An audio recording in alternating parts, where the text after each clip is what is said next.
Sergeant, you want some of this new Cool Whip topping? Later, Pyle. I'm getting in shape in case our Cool Whip contest winner's a girl. Anybody can win a trip to Hollywood and a guest appearance on the show. For decades, fans believed Gomer Pyle, U.S.M.C. was as wholesome behind the scenes as it was on screen.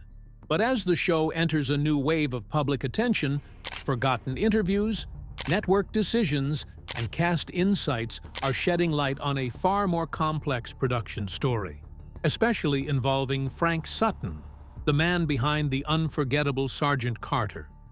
Did Sutton ever struggle with the character he made famous?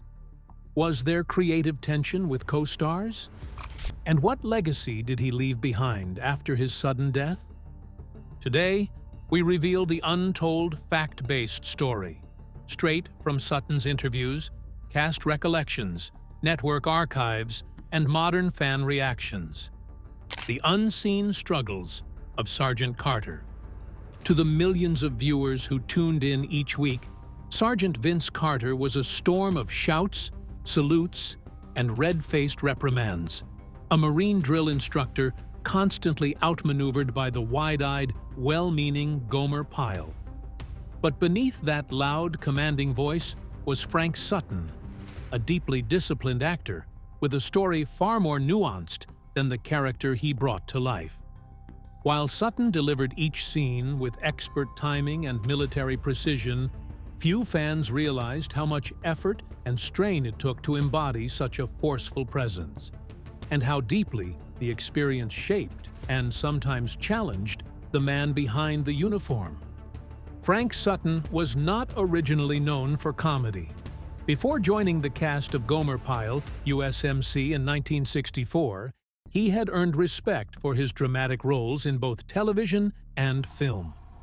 Among his most noted appearances was a role in the 1955 Academy Award-winning film Marty, in which he delivered a memorable supporting performance.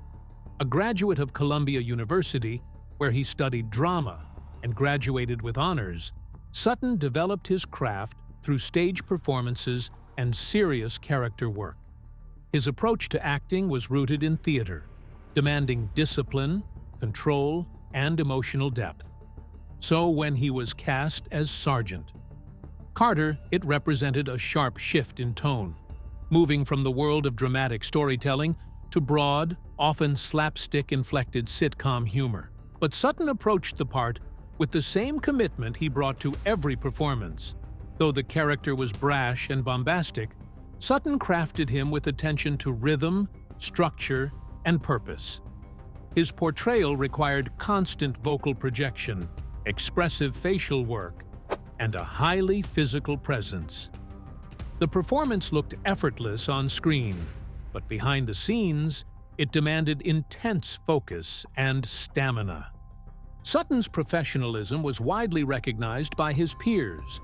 Co-stars and crew members recalled his dedication to preparation, his reliability on set, and his commitment to delivering strong performances regardless of scene size or content.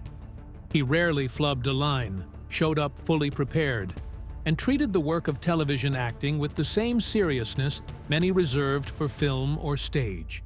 To him, a sitcom set still required the rigor of craft and collaboration.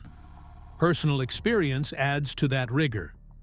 Sutton had tried to join the U.S. Marine Corps in World War II, but was turned down due to color blindness. Not to be deterred, he entered the service in the U.S. Army instead. Eventually, Sutton became a sergeant and saw active combat in the South Pacific, landing in beach assault landings. His genuine military experience lent realism to his portrayal of Sergeant Carter. He didn't just play the part of a soldier. He knew how soldiers walked, carried themselves, and commanded respect. This gave solid grounding to his character even within the show's outlandishly slapstick framework. Yet the very strengths that contributed to Sutton's effectiveness came to plague him with personal and professional difficulties. As Gomer Pyle became more popular, Sutton began feeling more and more that the line between performer and performance was blurring in the eyes of the lay public. People would call to him in public, expecting him to act like an exaggerated version of Sargent. Carter loud, aggressive, and gruff.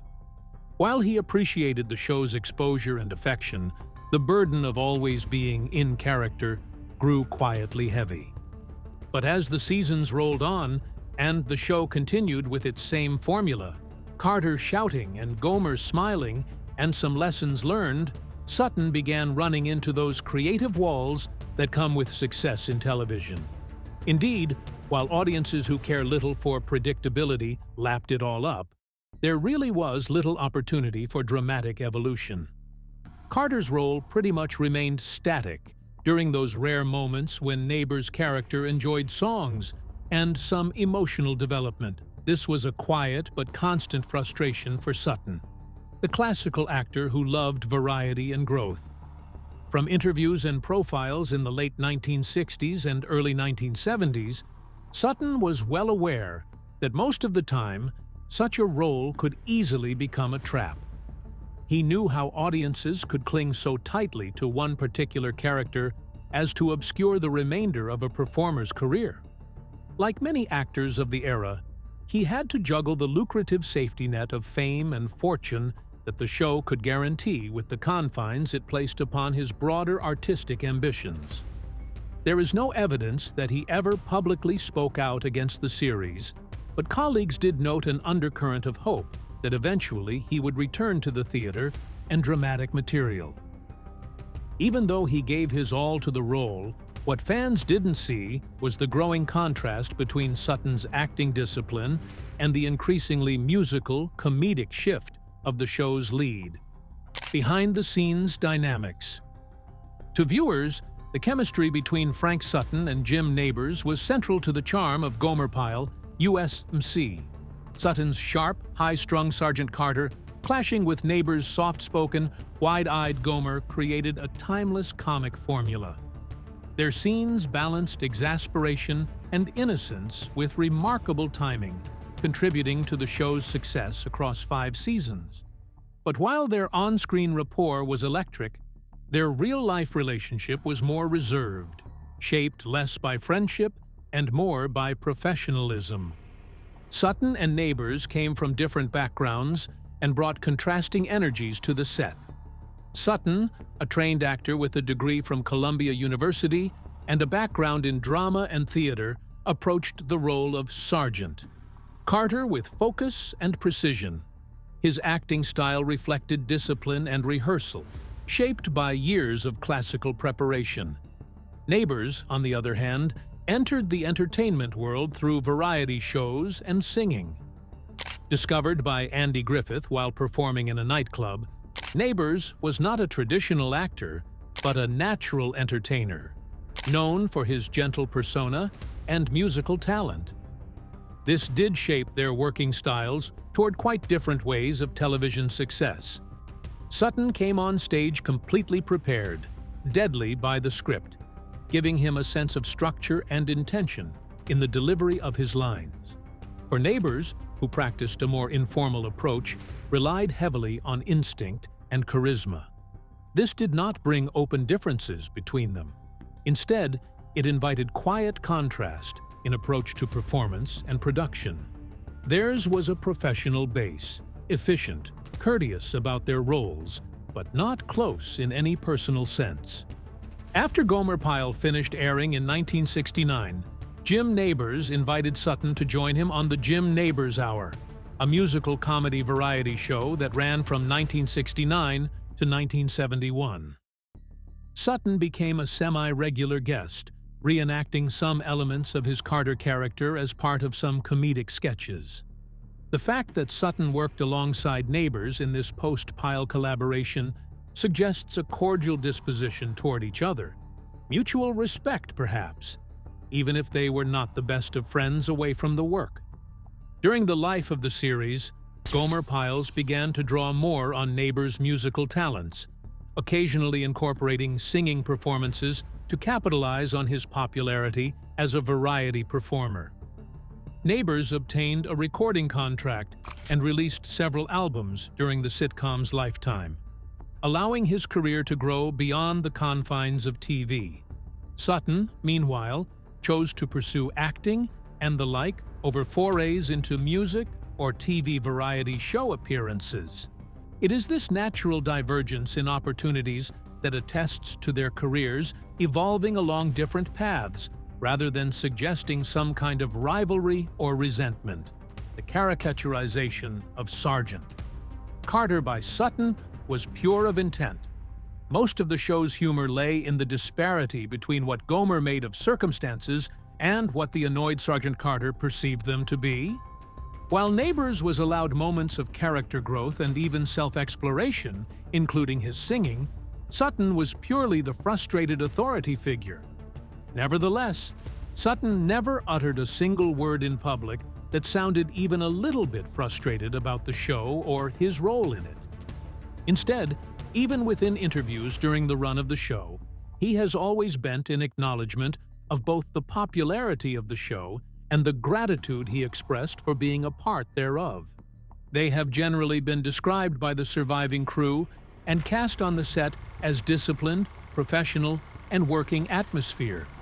No incident was reported or confirmed of friction or quarrel, or caused by them in production delays at work with Sutton or Neighbors. Kobe Ruskin, director for many of the episodes, refrained from placing himself on record concerning personal clashes of the leads. Accessed interviews and retrospectives, MeTV, and fan sites have consistently remarked on the duo's consistency and their ability to maintain professionalism throughout the production schedule. Despite any quiet frustration, Sutton never publicly criticized the show. But decades later, fan outrage over a modern rerun decision brought Sutton's legacy back into the spotlight. When the cameras stopped rolling. For 5 seasons, Gomer Pyle, U.S.M.C. dominated the television landscape. It consistently ranked in the top 10 Nielsen ratings, riding on the back of its charming premise and the magnetic push-pull between Gomer and Sergeant Carter. But while the laugh track painted a picture of harmony, those final seasons told a more complicated story, one that unfolded only when the red light on the camera switched off. By 1968, both Frank Sutton and Jim Neighbors were showing signs of fatigue, not just physically from the grueling shooting schedule, but emotionally. For Sutton, the strain had started to seep into his performance. He wasn't phoning it in, but the spark that once defined Sergeant. Carter had started to feel mechanical. According to a 1969 interview with writer Everett Greenbaum, Sutton had begun to feel boxed in. He said, "Frank was a gifted actor with range. He could do drama, Shakespeare, anything. But by the final season, he was just yelling a lot, and he hated that." Behind the scenes, cast and crew had begun to notice subtle cracks in morale. Neighbors, who had already begun his music career and was increasingly in demand for variety specials and live performances, was growing restless too. He wanted out, not out of friendship, but out of repetition. According to director Kobe Ruskin, Jim was getting tired of playing Gomer. He didn't want to be 40 and still playing a wide-eyed recruit. That sentiment eventually led to his decision to walk away from the show at its peak. But it wasn't just the leads feeling the tension. Supporting cast members, including Ronnie Schell, Duke Slater, had reportedly noticed a shift in tone on set. Where once the mood had been light and collaborative, it had grown quieter, more transactional. Part of that came from sheer overexposure. 5 years of rigid sitcom structure, studio notes, and relentless tapings had taken their toll. People began treating it more like a job and less like a family. Frank Sutton, despite his deep professionalism, reportedly began clashing more frequently with writers and producers. He wanted Sergeant Carter to evolve, perhaps to show more vulnerability or explore life outside the Marine base. The network wasn't interested. CBS executives knew the formula worked. Carter yells, Gomer smiles, and laughter ensues. They weren't going to mess with success. But Sutton had higher aspirations. He longed to stretch himself, to take roles that didn't require a military uniform and a perpetual scowl. And then came the final season, a season marked by shorter arcs, more predictable storylines, and a noticeable lack of spark. Though still pulling solid ratings, Gomer Pyle, U.S.M.C. was showing its age. Jim Nabors made the final call in 1969, telling producers he would not return for a sixth season. "I wanted to do something different," he told the Los Angeles Times that year. "I didn't want to wear a private's uniform forever." As renewed interest grew, long-lost interviews and letters resurfaced, revealing just how Sutton really felt about the role that made him famous. The tensions Frank never aired. Frank Sutton was known to millions as the hot-headed, quick-tempered sergeant, Carter. But those who worked with him behind the scenes saw a man who was far more thoughtful and sometimes quietly frustrated. Despite the military persona he embodied on screen, Sutton was a trained stage actor, a graduate of Columbia University, and a veteran himself. He wasn't just performing discipline, he understood it. And that's why some of the behind-the-scenes creative decisions on Gomer Pyle, U.S.M.C. slowly began to wear him down. Sutton never openly complained while the show was running, but years later, colleagues would admit that he often felt stuck. He appreciated the success, the fan mail, and the security. But he also feared being forever typecast. In one archived 1970s interview with TV Guide, Sutton admitted, "I'm proud of the show. I just wish there was room for Carter to grow." The problem, however, was that television executives weren't interested in evolution. They were interested in ratings. And Carter's character remained trapped in the same loop, yelling, reacting, fuming, and occasionally softening, but never really changing. Multiple sources in Sutton's circle recalled that sometimes Sutton would come in early to discuss alternate takes or suggest subtleties to Carter's responses to Gomer. He wanted more realism, more humanity. But these ideas were waved away. The producers didn't want nuance. They wanted punchlines. Eventually, that became creative tension. Not so much dramatic fights or shouting matches, just quiet withdrawal. Sutton began withdrawing between takes, spending time in his dressing room while the script was being rewritten without his input. The mounting pressure came from the growing public perception that Sutton was Sergeant Carter. In public places, fans would stop him to shout, "Move it, Pyle!" or to bark Marine slogans. While that had once been somewhat fun, there came a point when it turned into a burden. He was not ashamed of the character, he was proud of it, but he was ashamed to be reduced to it. And unlike Jim Nabors, who took the opportunity to go into singing and variety shows, Sutton didn't have many options. After Gomer Pyle, casting directors found it hard to see him as anything but the red-faced drill sergeant, and the roles that were offered to him mostly reflected that one note. Another eyewitness of the toll was John Rich, director and friend, who later recalled, "Frank had so much range, but they just kept handing him these scripts where he'd have to shout and sweat. He was looking for something quieter, something heavy." That want proved to be ever deeper with the passing of the years, especially as Nabors moved on to The Jim Nabors Hour and other pursuits. Sutton was a guest occasionally, and the two got along. Yet the disparity between their chances in post-show life went unremarked by both. The difference was that Frank Sutton would rather take his grievances underground. He never condemned the show or undermined Nabors, nor did he sell stories to the tabloids. His professionalism remained intact even while he silently stayed at war against the restrictions imposed on him by the very character that gave him fame. Dad was a trooper. I guess he just hated being stuck. After a while, he had more say than he was given credit for. So said his son, Joe Sutton. Tragically, Sutton never got to redefine himself, but the sudden way his life ended brought new attention to what he left behind. MVs Controversial Move. For years, Gomer Pyle, U.S.M.C., held a reliable spot in the MeTV lineup, a nightly comfort for fans of classic television. The show wasn't just nostalgia, it was ritual. Families tuned in for the antics of Gomer and the bluster of Sergeant. Carter often discovers the series for the first time, or revisits it decades after its original run. But in late May 2025, something unexpected happened. MeTV quietly announced that Gomer Pyle would be dropped from its summer primetime rotation.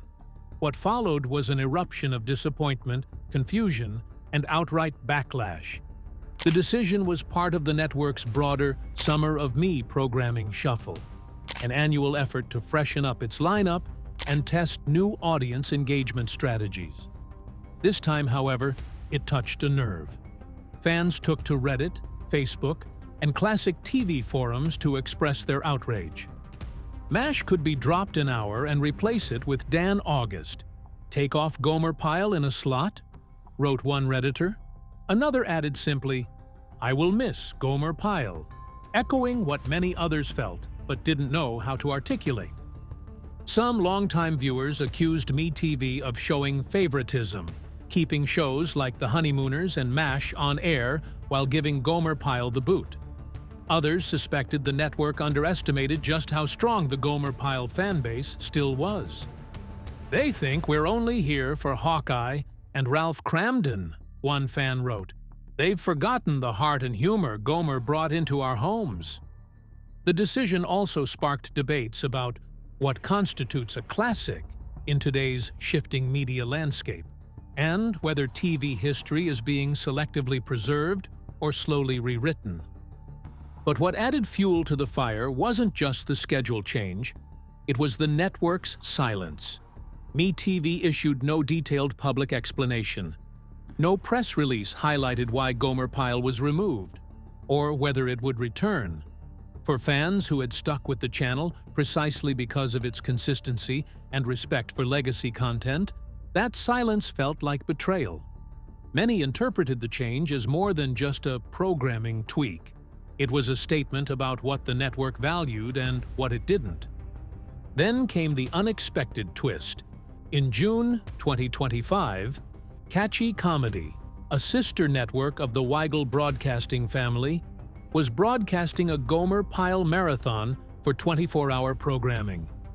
For 24 hours, viewers across the world had to see every yell, every salute, and every wide-eyed Gomer moment imaginable. Quite binge-worthy, it was rather a subtle punchback.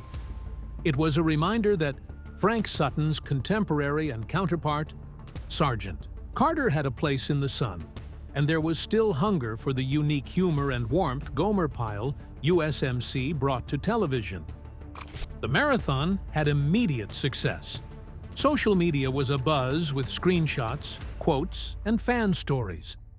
Viewership on Catchy Comedy skyrocketed. It raised the question, if Catchy Comedy can air Gomer Pyle and give it a big old salute, what the heck is MeTV doing? Why was a series that had 5 seasons and was always in the Nielsen Top 10 getting shunted to off Saturdays and one-day commemorative shows? Even now, Sutton's story isn't complete without hearing from those who worked beside him. And decades later, they've begun to speak. The cast chemistry. To the average viewer, Gomer Pyle, U.S.M.C., looked like the perfect blend of military comedy and heartwarming friendship. The on-screen chemistry between Jim Nabors' wide-eyed, lovable Gomer and Frank Sutton's fiery, frustrated Sergeant Carter created magic that powered the show through 5 successful seasons. But like many beloved sitcoms, the atmosphere behind the scenes wasn't always as picture-perfect as the episodes themselves. Frank Sutton, by all accounts, was nothing like his hot-headed character. Friends, cast members, and even Nabors himself described Sutton as thoughtful, intense, and highly professional. A trained stage actor with deep roots in dramatic theater, Sutton brought discipline and precision to his work. sometimes clashing with the looser, more improvisational tone neighbors like to explore. According to multiple accounts, the biggest creative tension stemmed from differing styles. Jim Neighbors, whose background was in variety and music, thrived on instinct and spontaneity. Frank Sutton, in contrast, memorized every line, hit every mark, and expected the same from those around him. This divide didn't manifest in open hostility, but it did cause moments of friction, especially when shooting long, emotionally charged scenes. A 1984 interview with director Kobe Ruskin, who worked on dozens of episodes, revealed some of those behind-the-scenes moments. Frank was a perfectionist. If someone flubbed a line, even in rehearsal, he'd stop and reset. Jim Neighbors was more relaxed. That sometimes created a push-pull dynamic. But here's the thing. It worked. That tension made the show better. Despite any creative differences, there was no personal feud. In fact, Neighbors and Sutton developed a quiet respect for one another. Sutton once told a friend in the early 1970s, "Jim makes people laugh by being himself. I yell at him for a living, and it works. But it only works because I trust him to be the straight man when I need it." This professional bond helped the show strike a balance few sitcoms ever achieved. Genuine heart wrapped inside comedy. Other cast members, like Ronnie Shell, who played Duke Slater, often spoke about the unusual rhythm on set. "We'd have these really funny moments on screen, and then between takes, Frank would go quiet, always reviewing the next scene in his head," Shell recalled in a 2011 reunion panel. "He wasn't standoffish. He just didn't do small talk. He took his job seriously." Some crew members remembered occasional disagreements, not heated fights, but subtle moments when Sutton would suggest retakes or question a comedic beat. One assistant director anonymously shared with a fan blog in 2017, Frank would pull the director aside after a scene and say, "That gag landed flat. Let's redo it." He was almost always right. Jim Neighbors, ever the gentleman, never publicly criticized anyone from the show. When asked about Frank Sutton during a 2002 retrospective on The Carol Burnett Show, he smiled and said, "Frank was a real Marine, even if he wasn't one." He cared about the work more than the spotlight. That's rare. And Sutton did care, deeply. He often stayed late, worked on script changes, and even ran lines with guest actors to help them feel comfortable. Yet this same dedication sometimes isolated him from a cast that was looser and more laid back. It was a quiet divide. Never personal, always professional. There were even rumors in the show's later seasons that Sutton grew frustrated with the creative direction. As Gomer Pyle moved increasingly into slapstick and farce, Sutton reportedly pushed for deeper character moments. "Let's show why Carter cares, not just that he yells," he allegedly told a producer during season 4. Those requests were rarely honored. The show leaned into its comedic formula, and Sutton, ever the pro, followed suit, even if it meant holding back parts of his dramatic skill set. This quiet sacrifice is part of why Sutton's performance still resonates. He gave everything to a role that often gave little back. There were no Emmy wins, no major awards, no top billing, but there was enduring respect. Decades later, fans still cite his portrayal as the emotional backbone of the show. In a television era now dominated by drama and scandal, Sutton's dignity stands out. But how do we honor a star who never asked for recognition? Legacy and the fight to remember. Frank Sutton's portrayal of Sergeant Vince Carter didn't just elevate Gomer Pyle, U.S.M.C., it became one of television's most iconic performances. Yet, for years after his sudden death in 1974, his contribution was often overshadowed by larger TV legends. While Jim Neighbors continued to find success in variety shows and stage performances, Sutton's legacy was quieter, more complex, and in danger of being forgotten. Until now. For decades, Gomer Pyle reruns kept the spirit of Sargent. Carter is alive on networks like TV Land and MeTV.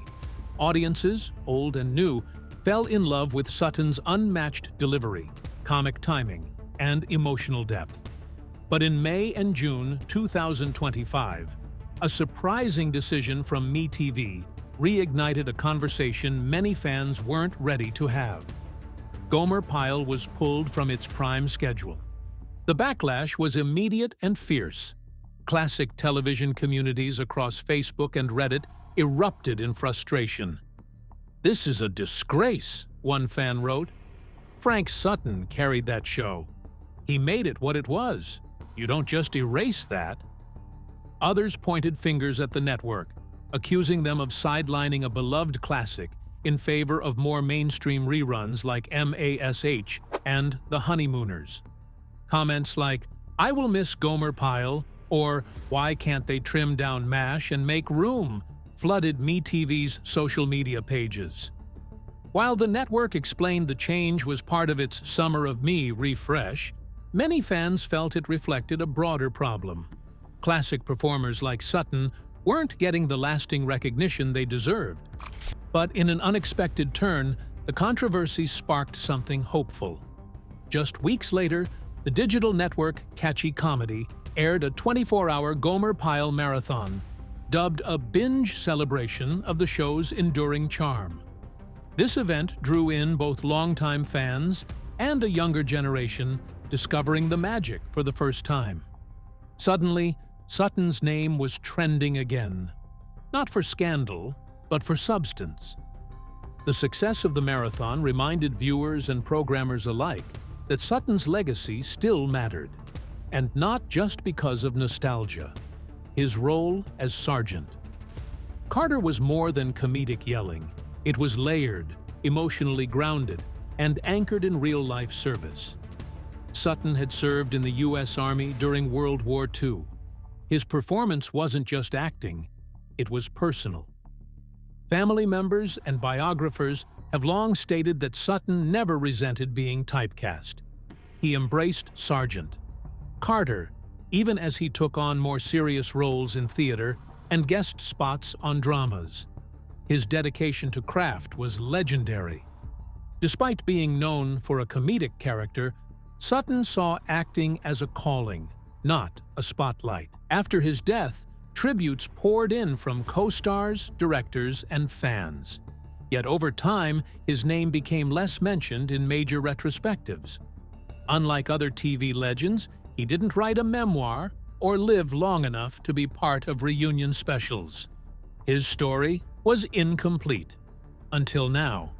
The renewed interest in Gomer Pyle in 2025 created something of a Frank Sutton revival. Classic TV podcasts began dedicating full episodes to his performance. YouTube fan retrospectives featuring behind-the-scenes photos and rare interviews gained traction. Sutton's son, Joe Sutton, a successful playwright, acknowledged in a 2021 interview that his father would be humbled by how long people have remembered him. This resurgence raises bigger questions. How do we honor television pioneers who didn't get a second act? How many more Frank Suttons are out there? Legends whose impact is quietly fading beneath the weight of time and shifting media priorities? In a media world increasingly dominated by streaming giants and modern content, the fight to preserve golden-era television history is growing more urgent, and Sutton's story sits at the heart of it. His was a legacy built not on viral fame or big-budget roles, but on consistency, humility, and unforgettable talent. It's fitting, then, that Sutton's final contribution was to a show rooted in kindness and heart. Gomer Pyle, U.S.M.C. may have started as a spin-off of The Andy Griffith Show, but Sutton helped turn it into something uniquely powerful. If this video brought you something new about Sutton's story, leave a comment below and tell us your favorite Sergeant Carter moment. Be sure to like, subscribe, and check out the next video for more stories behind the legends of classic television.